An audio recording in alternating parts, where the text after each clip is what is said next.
This episode of the Coarse Grind Podcast has been brought to you by Central Sports and Graphics Incorporated, family-owned and operated screen printing and embroidery business located in a historic storefront on Old Berwick Road in the heart of SB. They've been doing screen printing for over 20 years. They have high-quality product at a low price. Be sure to check them out. Central Sports and Graphics Incorporated, 570-784-1212. Now, on to the show. Hi, this is Chef John Tezar from Top Chef and Knife in Dallas, Texas. You're listening to the Coarse Grind Podcast with Shawn Rosler.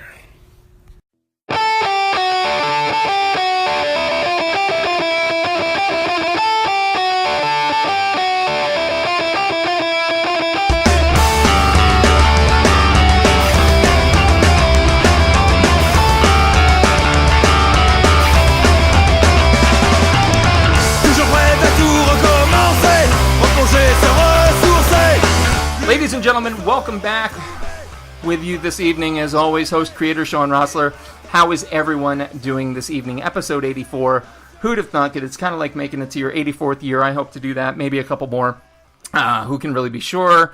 The way I eat, the way I drink, nobody's really certain at this point. Anyway, speaking of my life, if anything, has been a series of weird coincidences and things coming full circle. A dear friend and sorority sister of my wife's, coincidentally, introduced me to a near and dear friend of a certain culinary legend I aspired to interview on this very show.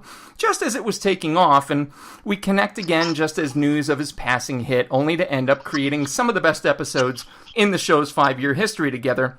Who the fuck am I kidding? I love them all, unlike my kids at times, but that's a total other story. What was even more special about the trip that I made to visit Grill Bitch, though, was that I reconnected with a radio host who I absolutely loved since my wife took me to the city to do the walkover and meet him in person, Opie of O&A fame.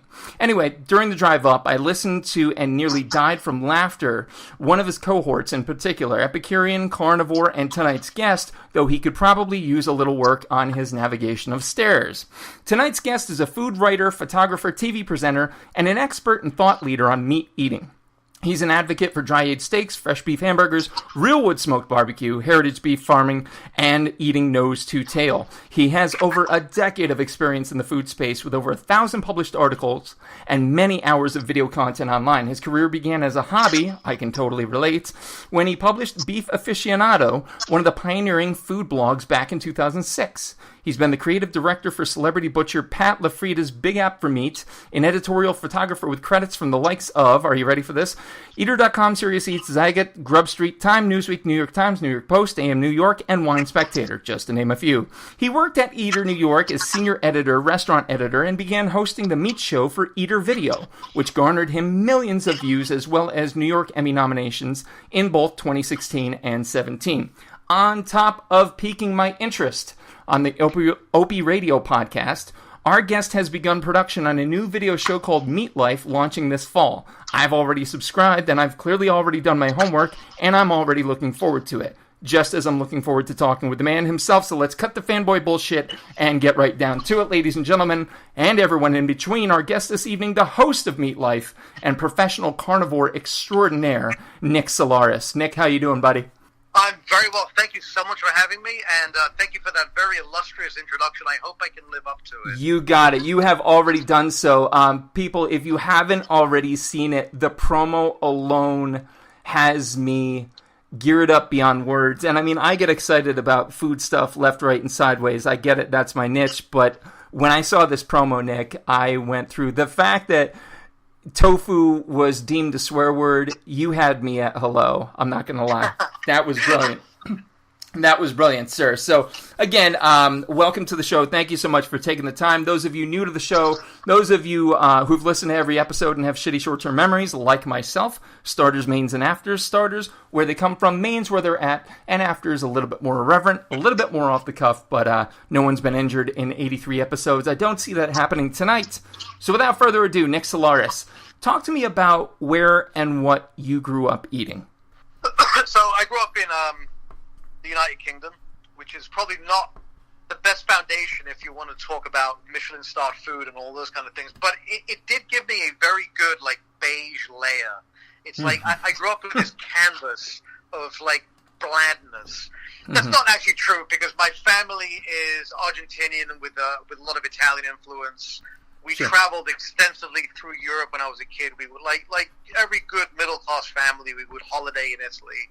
We still do it to this day, and that really exposed me. We would drive to France. We drive into Italy, and growing up in England, the food that we had at school, the food that I would eat in the local cafe or the fish and chip shop, I love that food. To me, it is deeply meaningful. It's nostalgic. It's all of these things, but in terms of giving you this wide bandwidth of flavor and wide bandwidth of this wide panoply of textural differences, and that's what you discovered on the continent.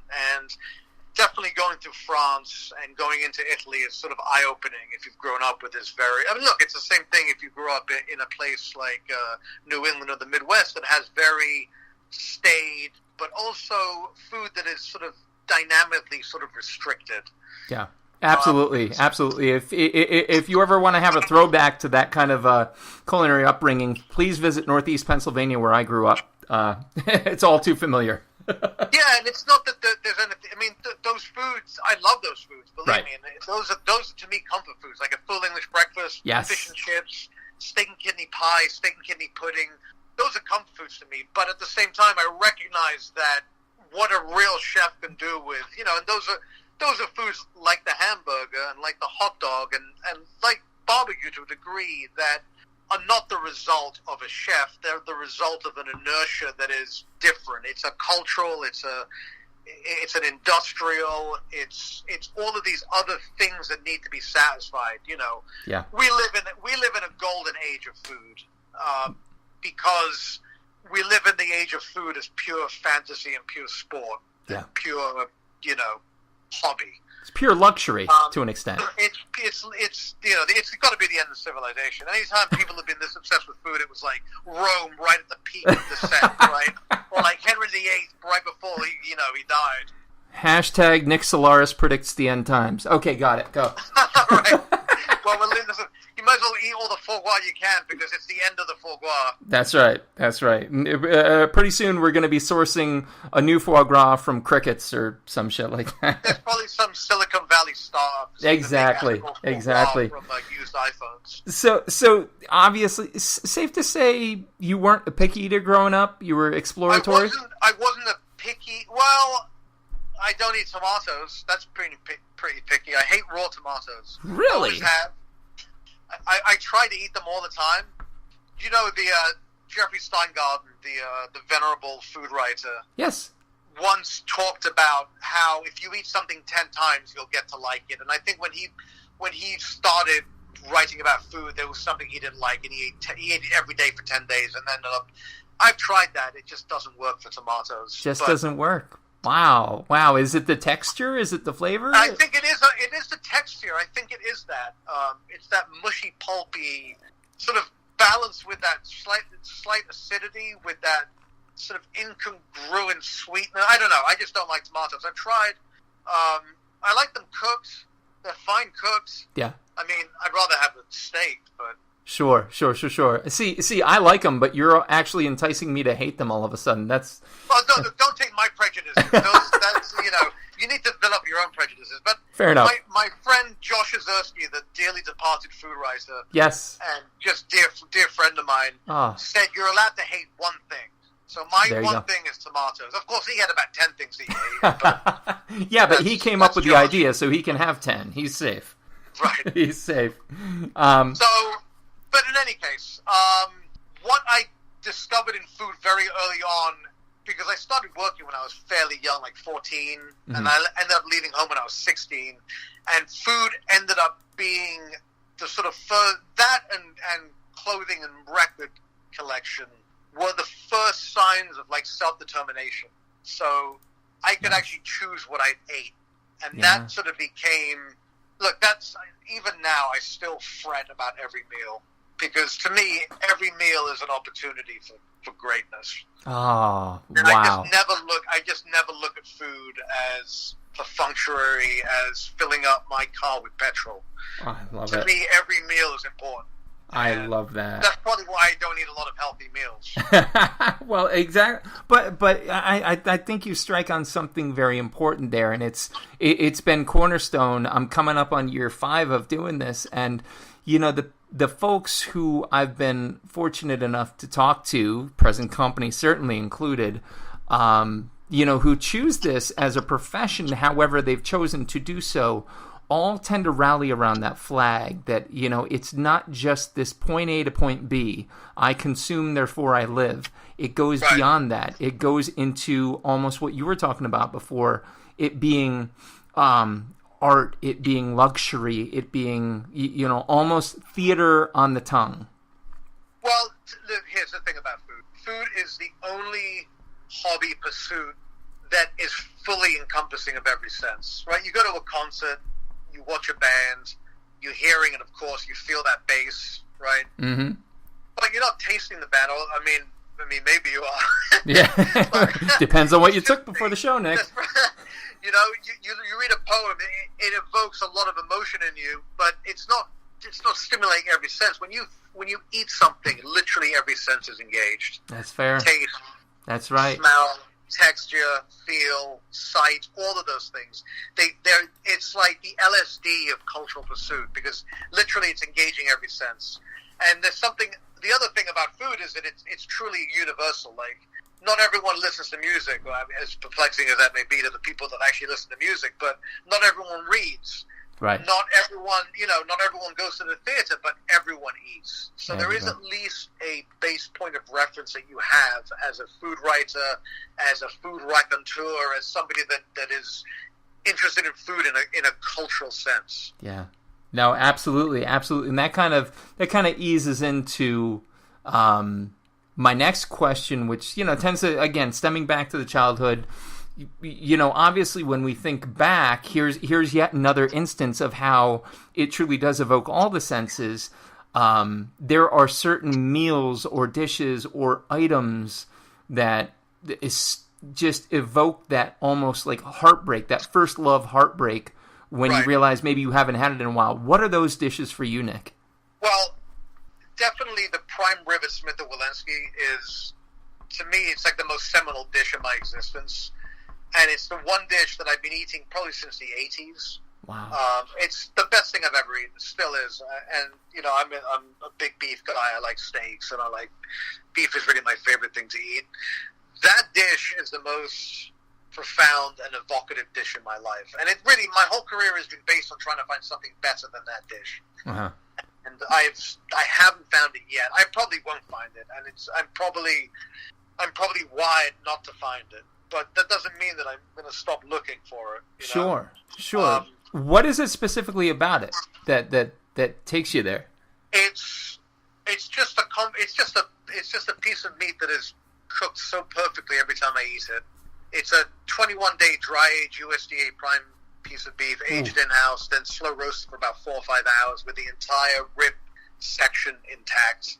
So a lot of people, when they make prime rib, they don't take the primal, they take what's called a roast-ready rib. Right. And that's been stripped of the cap, and, it fits in a domestic oven. Right. You couldn't fit a rib primal in your oven at home. No. But that's what a lot of restaurants do, because they don't make prime rib for a living. Smith & Wollensky happens to be That's what they prime do. Rib for a living, because it's been on the menu. It's part of it's what they do. Their oven is immense. They can put a whole rib section in there. When you do that, that whole cap, the trapezius and all the other muscles that are on top of that, they protect the actual meat that you're going to end up eating. So that meat gets discarded. They render it down and make au jus with it, do whatever, family meal, who knows. But what you're left with is it's sous vide. It's sous vide in the terms of getting edge to edge temperature on the actual muscles. Yeah. But it doesn't have any of the flabbiness of sous vide. There's a tension that you get out of roasting that you just can't get out of a sous vide machine. Oh, my God. And it's just the most perfect, 21 days is not a lot of age, but because you're roasting it, that accentuates the flavors and it makes them permeate into the cut. So the 21 days actually tastes more like a 35 because of the way that it's cooked and because it's slow roasted, and you're just eliciting those deep, dark Maillard notes. Oh my God! A long period. It's the same way that with barbecue, the flavor that you're getting is a result of the time. It's not just the meat is fatty. Right. But with the prime rib, because it's already so fatty, you don't need to really break it down. So a lot of that energy goes into actually just extending those flavors. Yeah, absolutely. So that's one of the dishes. But look, anytime I have a full English breakfast, I have fish and chips. Strangely, and no offense to my mother, who I love dearly, but like none of the cooking that she doesn't cook anymore. She became a vegetarian in like 1977. Not that she didn't cook meat for us growing up. Yeah. But I had a very sort of interesting. I mean, I lived in the States. I lived in Italy. I lived in London. I lived in the south of London, south of England. My family is Argentine and Spanish and Italian, and we've moved around so much that we don't have any sort of defined culture. The food that we would cook at home was like, there was a meatloaf, and there was a shepherd's pie, and there was steak and kidney pies, but there was no defining, there was a pasta with tuna fish, so it was all very sort of all over the place. Ah. And none of those dishes kind of exist in our family vernacular anymore. I haven't eaten them in 30 years, so they don't sort of mean anything to me other than just this distant memory. Sure. But fish and chips wrapped in newspaper, or a steak and kidney pie, or greasy English breakfast. Mm-hmm. Those are the things that sort of take me back to living in England. Those are the ones that call back. But in terms of the States, it's definitely, cheeseburgers from the local diner. Mm-hmm. Yeah, and it's prime rib or steak. I mean, those are the things that to me sort of define what I think is so great about American life. The beef. See, and that's exactly what gravitated. Like, as soon as I heard the story, and this is, again, for folks looking for another podcast to pick up, by all means, Opie Radio Podcast, check it out. The story that I heard, that I knew, like, and truth be told, it wasn't about you falling down the steps. That was funny. It wasn't about that. It was about you all were out for somebody's niece's birthday, I think it was, and you asked to see the steak. Yes. And I was I'm doing 75 on the highway, almost pissing my pants, laughing, like dying, because I thought for a minute, I'm like, that would be a move I might totally entertain, depending on the place, because like you, I look at each meal, maybe not as eloquently as you put it, as this, possible ascent to greatness, but like, show me the shit before I eat it. Like, I don't want to just go blindly into this and just consume something I don't know what it is. And so, hearing that and doing, the back work that I did, learning about you, like, you are truly, in the rankings of carnivores, historically, through time, I think you've got to be top 10, Nick. I'm not going to lie. I wouldn't go that far. But I definitely, look, I think the story is about me wanting to choose a steak that I wanted to it was to look at the steak before they cooked it for me, right? Exactly. Yeah, and if a steak costs and I think that steak was probably $150 on the menu. Yeah. Like, that's a lot of money. And I think it's totally worth it. But for that kind of money, I think you should be able to see what you're paying for. I totally agree. Especially because, and I don't necessarily always do that, because if I can just tell the waiter, look, I really like the 6 rib, right? Some places will know exactly what that is, right? And just to give the listeners the context, the 6 rib is like the first rib closest to the shoulder of a rib section. So that rib has, there's 12 ribs altogether, right? There's 12 ribs, and I want 6 through 12 is the prime rib section. Mm. I like the one closest to the shoulder because it has the big cap on it and the smaller eye. I don't like the eye as much as I like the cap. And then there's all these other muscles that I really happen to like the complexus, which is a small little nut muscle that sits like right underneath the spinalis. Mm-hmm. I like those muscles. They're more complex. So that's what if you think about a rib section, the further you get towards the loin, the closer that cut becomes to a New York strip. And in fact, the last couple of ribs, like 11 and 12, they're pretty much just a New York strip steak with a bone on it, right? Yep. I don't want that. I want the thing at the front. That's what makes a rib steak or a ribeye to me. So that's what I want. So if you can convey that verbally to the waiter and he knows exactly what you're talking about, then there's no issue. But sometimes the waiter is completely befuddled, especially in a restaurant which doesn't sell steak that much, right? It's like Right. special. Right. Absolutely. So, but I think at that price, there's nothing wrong with asking to see the cut. No, not at all. Despite Again, Carl it's Ruiz's like opening protest. a $300 bottle of wine, right? Yeah. There's a reason they get you to taste it. Exactly. And I mean, listen, I'm on your team. I'm on your side. I heard, and I think it was Carl Ruiz that was bitching about it the most. I'm like, no, that's reason. I don't because think the he's a price is chef, dropped. and he realizes that now that's one guy that he can't pass off a bum steer to. Too true. I am completely with you. So here you are. I mean, quite literally, poster candidate for carnivorism. You know, I mean, just a great source. I can't wait to listen and watch the Meat Life, because I mean that's just such a cool. It almost feels like counterculture, because to an extent, Nick, and I've got to know your thoughts on this. Do you feel like we've almost become? We're almost swinging the other way. We're like, and this is not to disparage veganism, vegetarianism, and so on, but it almost seems like that's kind of, you know, what's current trend, you know, whereas I think a show about meat kind of bucks the system a little bit. Well, look, there's no doubt that there is a whole plethora of interest in all these alternative lifestyles, and, you know, re-examining what the American diet is, and Mm-hmm. you know, what the impact of meat is, and all that. I don't care about any of that. I don't. That's fine. I mean, you can talk to me about the environment, you can talk to me about all of these things, but to me, when you're talking about food, Yeah. food is fundamentally feeds people, right? And the reality is, I'm not going to talk about the morality of eating meat, but if you just look at it from a purely biological level, we are predators. Our eyes face forward, we have fangs, we have the ability to digest meat. Yep.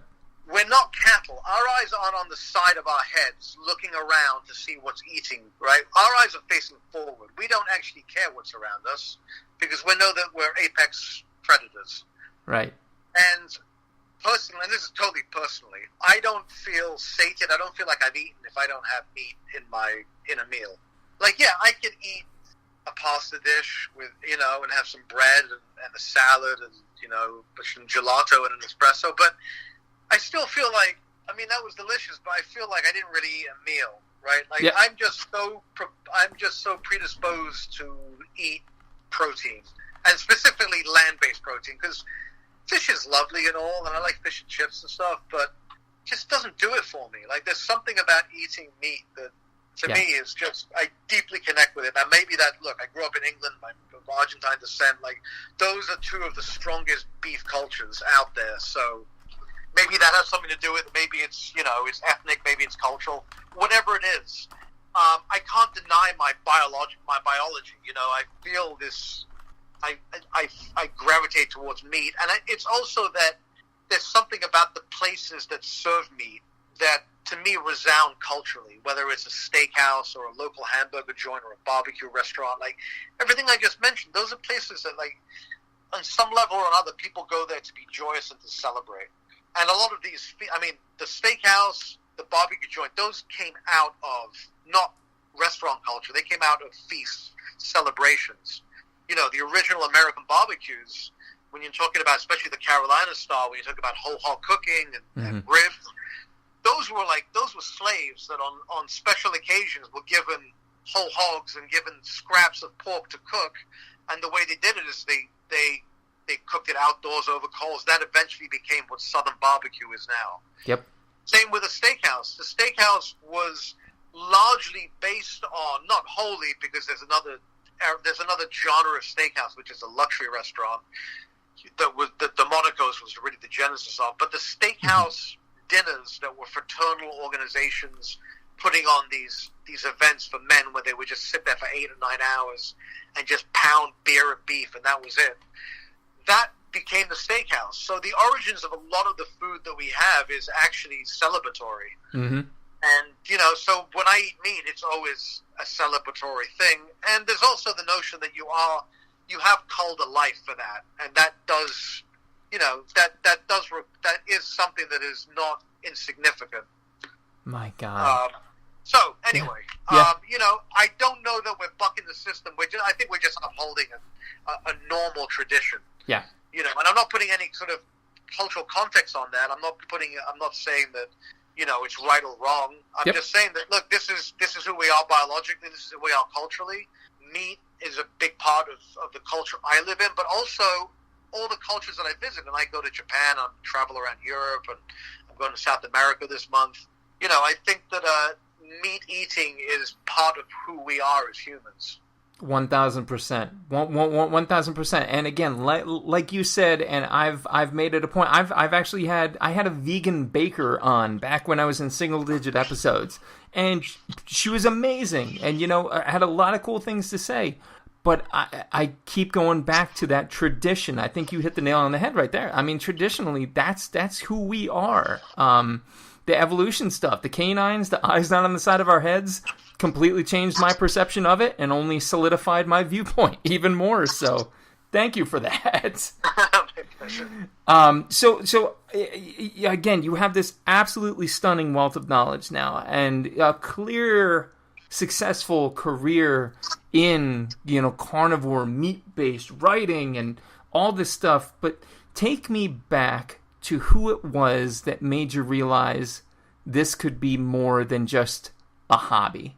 When did that happen? It wasn't anything. It was never a point of sort of, there was never a departure point where that actually happened. It just sort of evolved naturally because I started a food blog at the beginning of what was food blogging. So I just happened to be at the right place at the right time.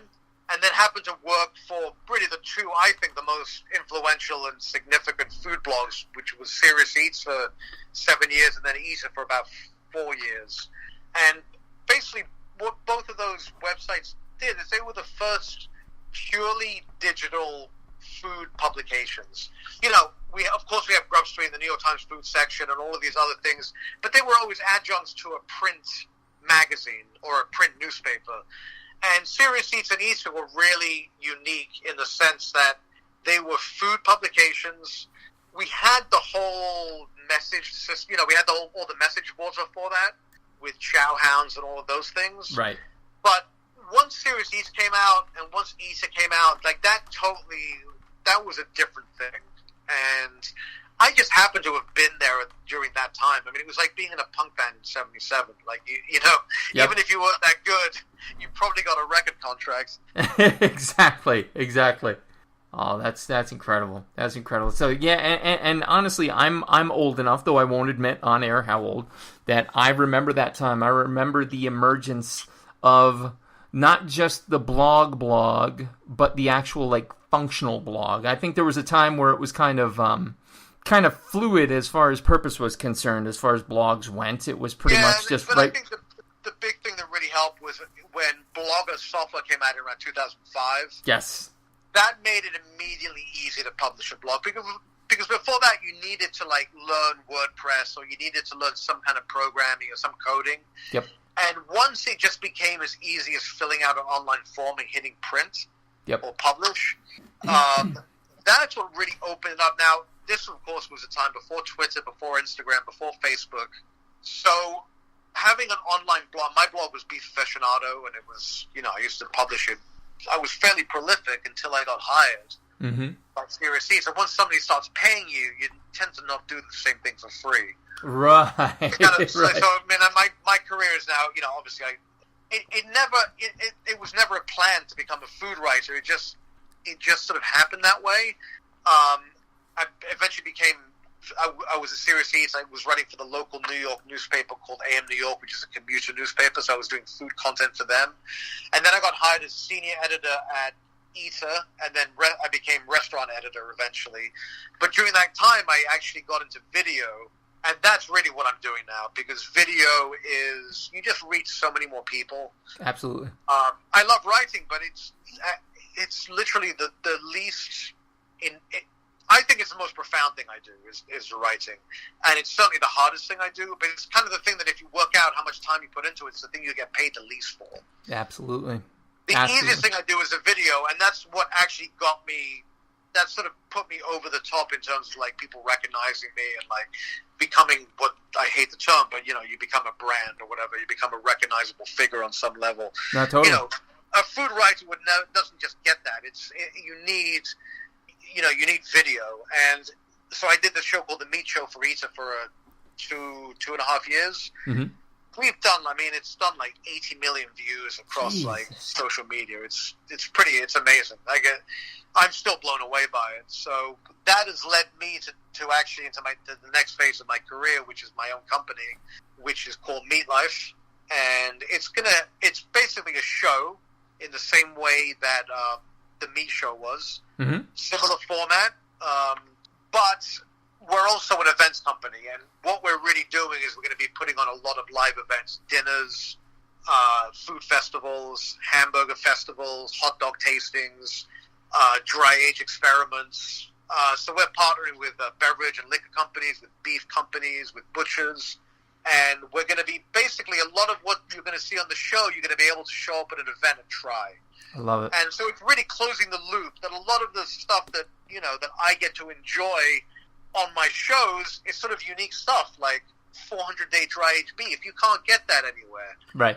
So, people are interested in that. Well, now they can actually engage every sense. They can show up at the event and they can actually try things like that. So that's basically what Meat Life is. It really is trying to give the full experience for the modern carnivore lifestyle. Yeah. So it's a show. We'll have guides. We'll have other written stuff online. But most importantly, I think, is that we're going to have live events and dinners and dinner parties and all kinds of exclusive ways to eat meat. Oh, and I love that. And I think one thing, if I can, to folks listening, to folks who, and I have people say this to me all the time, so Nick, I'm sure you get this as well. It's intimidating. I wouldn't know what to do.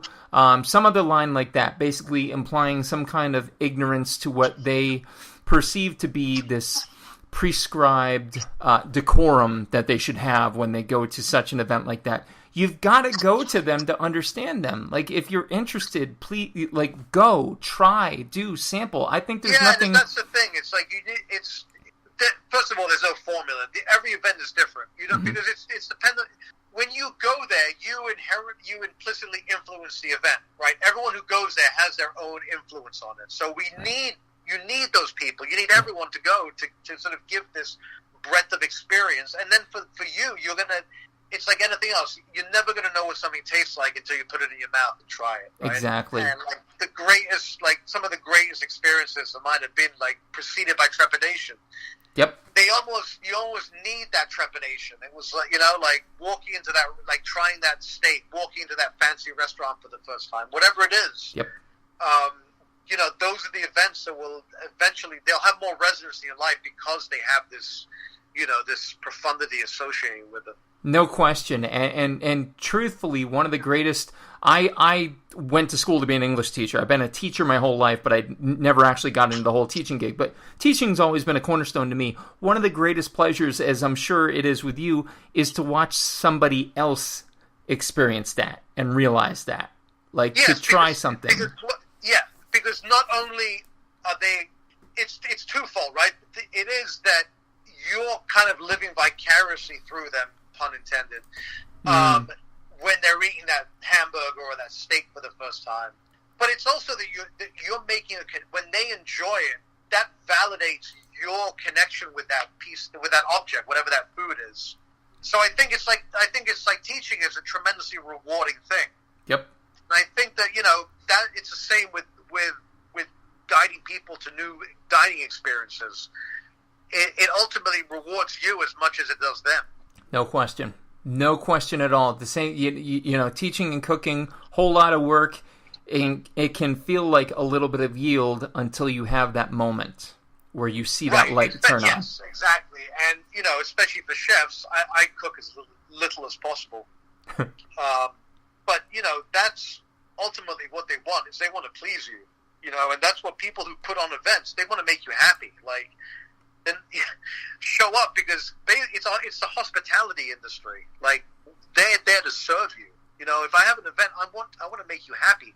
Yes. Come over here. I want you to experience what I experience when I eat whatever the object is. Yep. There's no question. At that event that I did, and I think we were talking a little bit about it. It was at Hudson Valley Brewery, and I was working with the Grill Bitch and Chef Michael Pardis, and I was in a walk-in for 6 hours making brat mies. They were banh mies with a bratwurst, and they were absolutely stellar. And I was hunched down over a keg in the walk-in with a cupboard, assembling 80 of these things. And honest to God, it almost brought a tear to my eye when I finally emerged and I saw someone like looking at it like, what do I do with this? And they took a bite and they loved the shit. And like, that's it. You know, there was no pain in the lower back, no pain in the feet. I was floating out of there. You know, that's what we strive for. Exactly. I mean, it's at the end of the day, you're looking to please somebody, right? That's it. It's a service. You know, I hate to use the term service industry because obviously you and I know there's so much more to it than that. And yet at the same time, if we take that word a bit figuratively, I think it's a beautiful term for it. Absolutely. Yeah. So looking at the industry then, you know, we've determined what has brought the magnificence that is Nick Solaris to our presence, and we are forever humbled for having you. Your opinion on industry trends. I love asking folks who are embroiled in it because they always have such a passionate opinion about it. So I'll first ask, you know, looking down the barrel of the next big thing, what is that going to be in food? In dining? I think that the next big thing is just depressing, and what we're seeing is just it's the degradation of actual dining in a restaurant environment, and it's just a continuation of this fast casual.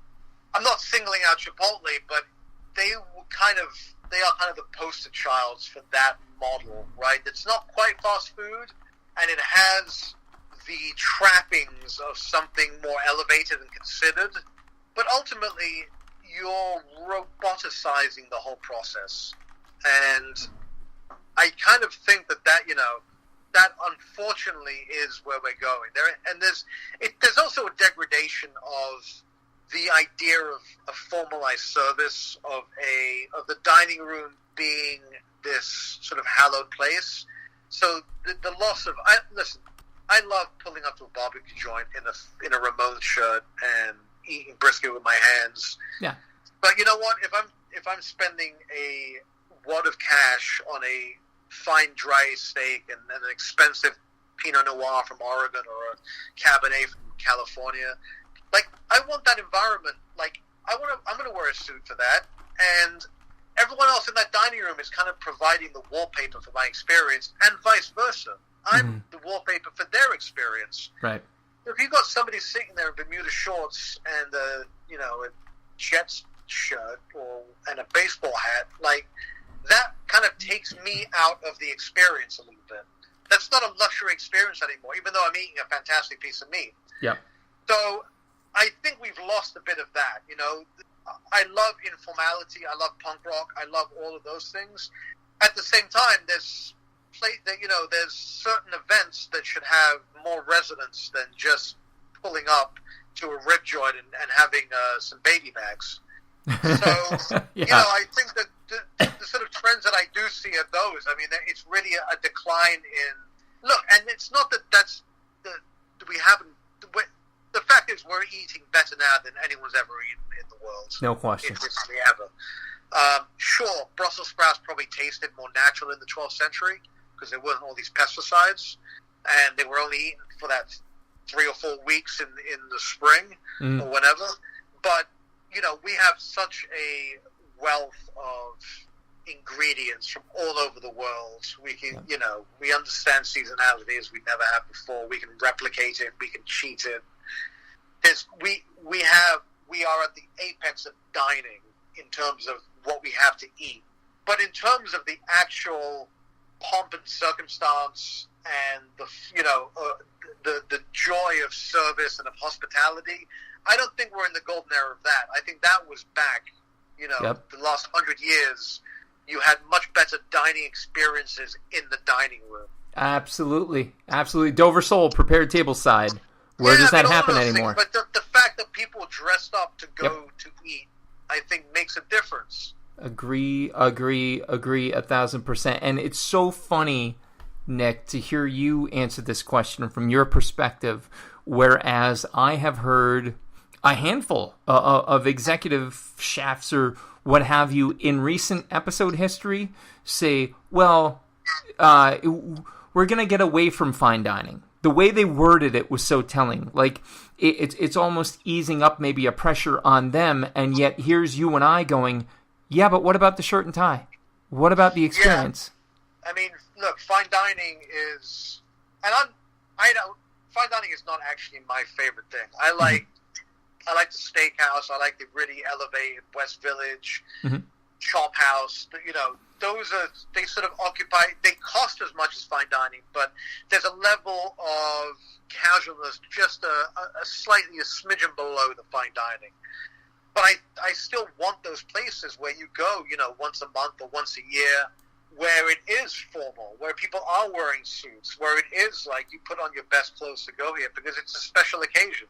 Yes. And, you know, the fact is, if we lose that, then we're all Chipotles at that point, you know, and like, yeah, I get why a chef would like want to get away from fine dining, and frankly, it's not profitable. Like, it's not where the money is. The money is slinging avocado toast and, you know, toss your own salads. Yep.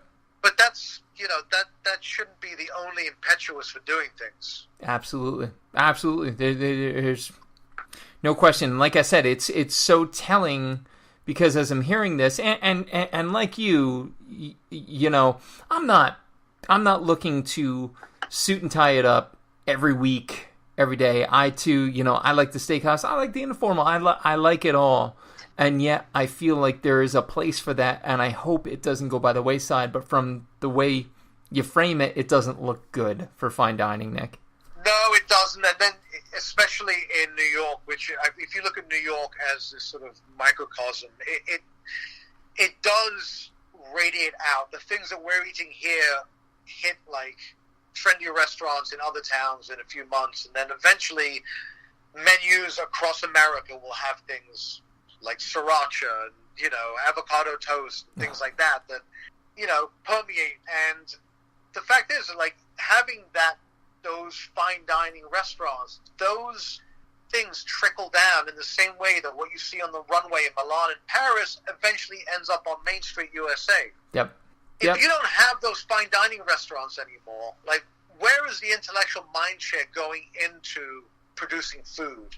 Yep. And the reality is that if you leave it to middle management and you leave it to the restaurants that are sort of, not to disparage them, but that are basically, you know, like the Houstons and Hillstones and the Smiths of the world, then you're sort of reducing it to this American, you know, if the most elevated cuisine happens to be American bistro fare, what's going to end up further down is not going to ever advance beyond what we have now. Exactly. You need that avant-garde. You need the driving forces of those high-minded, you know, Michelin star-driven chefs. Yep. Food in and of itself is an evolution of a species, and if you don't have that random mutation, it's just going to bottom out and die a slow, painful death. Well, I mean, and that's, of course, balanced by the traditional foods, but those are not going to be improved by losing tradition because they're entirely based on tradition. Absolutely. So when the 21 Club gave up on the suit and tie thing, like, that affects the way the 21 Club feels when you're in there. Yeah. No, there's no question. There's no question. So, all right. I mean, we go from the end of the world and Rome burning early on, Nick, to now you just, you know, well, fine dining's going to die too. Is there anything else you'd like to say? That's why every meal should be a good one. Damn straight, because we're near the end times. You heard it here. Into the streets with you. Hold your hands up high. All right. So if indeed that is coming, and we don't want to see that come, you and I, and I'm sure many others listening, talk to me about a trend that's current, that's here and now, that you would love to see just die a fiery death. Well, I could. You can be honest, Nick. You can be honest. I could talk about avocado toast. And, yeah. like, you know, the quinoa bowl. And yes. matcha in everything. But I don't know. To me, it's still better to me than people watching terrible cinema, because at least it's food, it's feeding somebody. At least you're thinking. I mean, look, I love Instagram. Instagram is where I do most of my social media, and I just think it's a great format, and I have a great time on that. You meet amazing people. But Instagram has kind of fucked up food in many ways. Amen. And it's very important to, like, and I say this from the point of a restaurant, like, just because somebody likes a photo of your dish doesn't mean that you're actually going to sell that dish. Right. So don't ascribe more relevance to Instagram than it warrants. And what does it warrant? It literally scrolls by, you tap it, and then you scroll again. So what is that, about a 3-second interaction? Here's a question for you. I have to know what you think on this.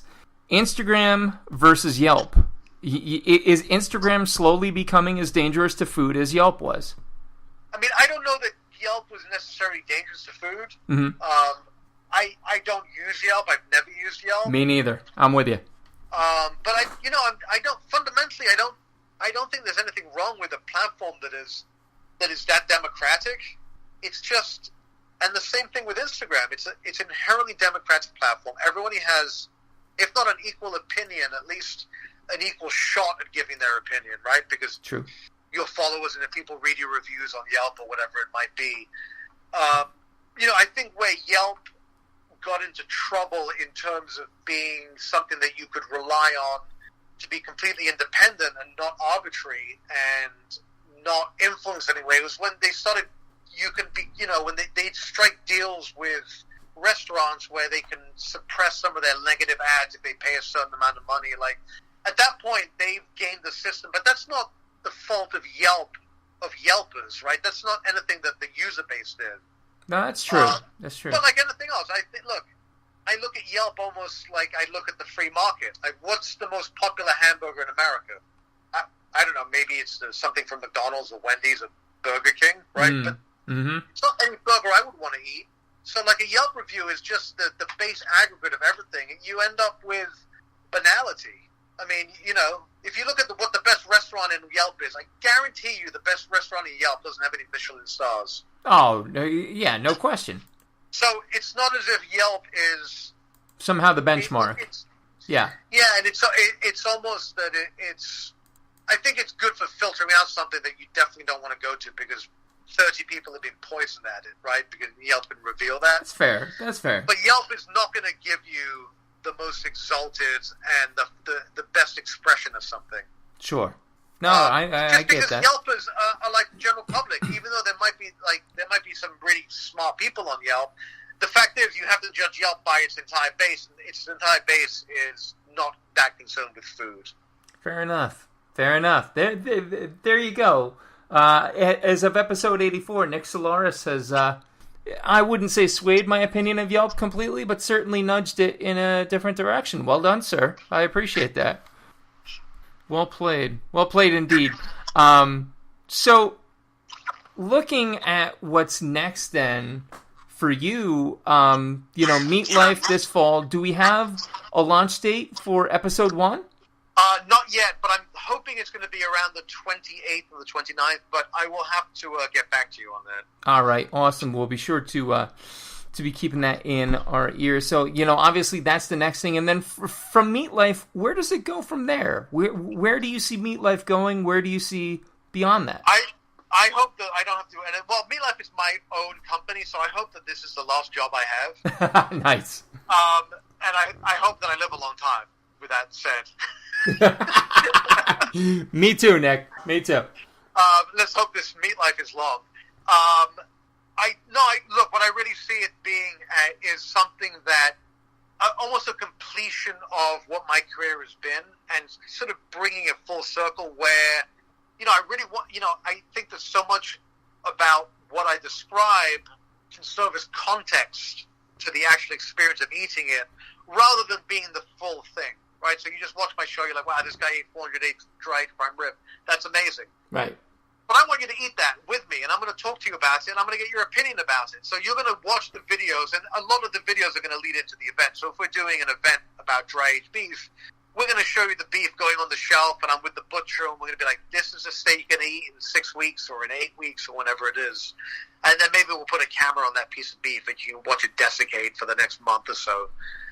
But then I want you to actually taste that with me. And that's kind of where I'm at. I wrote, I did video. I have a podcast coming out, which will be kind of an adjunct to the show.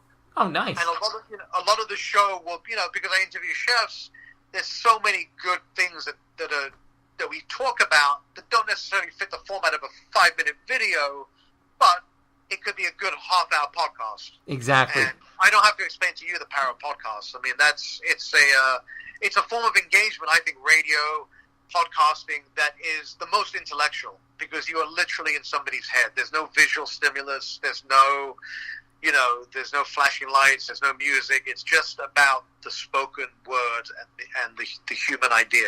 No, totally. And I think you hit on something there. And I mean, listen, if you can send any power over my way here in central Pennsylvania, that'd be great. Because, 5 years, we're still treading water. But at the same time, I agree with you. I think there's a certain almost emotional rawness to it when you just isolate it down to the spoken word and two people. It's fantastic. It's true. It's intellectual. I mean, it's in a way that television just isn't. Yeah, no, completely. I obviously, like you said, I kind of get it a little bit. So it's awesome to hear. And again, I'm certainly going to be staying tuned. Again, the Meat Life on YouTube, and then follow a podcast to accompany it. So it's going to be awesome. Last section of questions, my good man, the afters. So we've gone past the present, and let's just get a little weird here. I'm standing in your kitchen. You can pick, wherever your kitchen may be, at home preferably. What music do I hear? Well, if you're standing in the kitchen, it's completely empty. Because I literally do not cook at my house. There's no food in my house. All right, fair enough. But you're listening to, like, The Clash or The Specials or Madness. Nice. Or, I grew up in the 70s and 80s on punk rock and ska music. I listen to modern bands like The Rifles from Britain and stuff, but they're all sort of in the same mold. Yeah. They're all, like, influenced by The Clash and the Stiff Little Fingers and the Sex Pistols. But I listen to my friend Jesse Mallon, who was in the band D-Generation and has been a solo artist for a long time. Nice. I love Motorhead. I love Booker T and the MGs, Martha and the Vandellas. I listen to a lot of different music, but basically it's mod, ska, and punk. Mod, ska, and punk. Little known fact, and I will text you the picture once I dig it up. I was in a ska band in college. So have you heard about this game? Like, what's your ska name? Yeah, I didn't have a ska name, but I'll disclose a little bit of detail on air. So I was a trombonist, been a trombonist 30 plus years now, and I had long hair, and so we were very influenced by George Clinton, Parliament Funkadelic, and I was the one with a plaid jacket, no shirt, yellow suspenders, ponytails, and I had this trick where I could make smoke come out of my trombone. I'll leave everybody to assume what you will on that front. But it was a good time. College was fun, put it that way. Nice. So yeah, so that's so cool. To seeing those on Instagram. Yeah, no, I think we'll keep it down on Instagram, Nick. I'll just send it to you personally. All right, moving on. You're going to be stranded on a deserted island. Completely hypothetical situation, unless, who knows, maybe someday you might be. You can only take 3 foods or food-type items with you. I'm going to guess what one would be. What would they be and why? Well, dry-aged beef. Yep. Check. Oh, God. I can only choose 3? Only 3. Now, can that be dishes, or is it just literally raw food items? They can be. I'll let you do whatever the hell you want, Nick. They can be dishes. What kind of cooking apparatus do I have? Like, do I have ovens to roast, or can I only cook outdoors on a?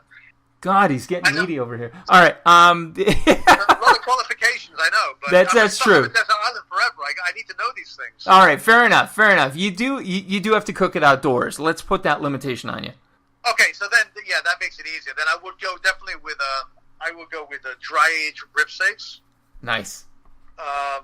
I mean, I'm going to be on an island for the rest of my life. Yeah. Like, I'm just going to go for meat then, because what do I have to live for? I'm just on a... Although, I guess if I'm on an island and I have unlimited supplies of beef... That's right. Right? All right, so I'm going to need Brussels sprouts to go with that. Nice. I need vegetables and roughage, and that's actually my favorite vegetable. And then I'm going to need vanilla ice cream. Out of nowhere. Love it. No, but so vanilla ice cream it's like once you've eaten everything, then it just provides that creamy layer on top of everything that just sort of sates you. It's perfect. Absolutely. Absolutely. Dry-aged rib steaks. Dry-aged rib steaks, sprouts, and vanilla ice cream. I love it. Oh my God, I love it. I could eat that right now. Are you familiar with Melanie Denea? I'm imagining you might be. With who? Melanie Denea. Yes. Of 84 episodes, Nick, you might be like the third or fourth person. I'm so glad to hear you say that. So she's amazing. She is phenomenal. And I have My Last Supper and The Next Course, both lovely books. Part of where the podcast was inspired from, to be honest. And each of them feature 50 world-class chefs, culinarians, Epicureans, what have you. And they're all asked a uniform set of questions. And they all center around the age-old game that chefs play after a round of shots at 2 a.m. And it's, your check is going to get punched tomorrow. What's your last meal? And why? And so, Nick, I ask you, what's Nick Solaris' last meal? It's, I've written about this, and it's the Smith & Wollensky prime rib with the hash browns and the cream spinach from Smith & Wollensky and a bottle of Chimney Rock or something from California or Oregon. Nice. I mean, literally at the ready. That's a professional right there. Well, it's also, it's just the best thing I've ever eaten, that prime rib. Oh man, I've clearly got to make the trip. And finally, last question, Nick. Simplest and yet for some the most complex. What is food to you, sir, in a single word? Life. Love it.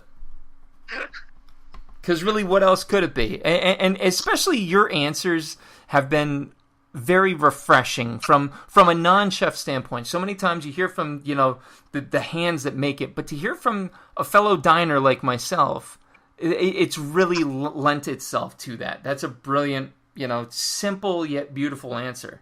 Well, thank you. Yes, thank you, sir. And again, thank you so much for taking the time to do this, man. It's just pleasure.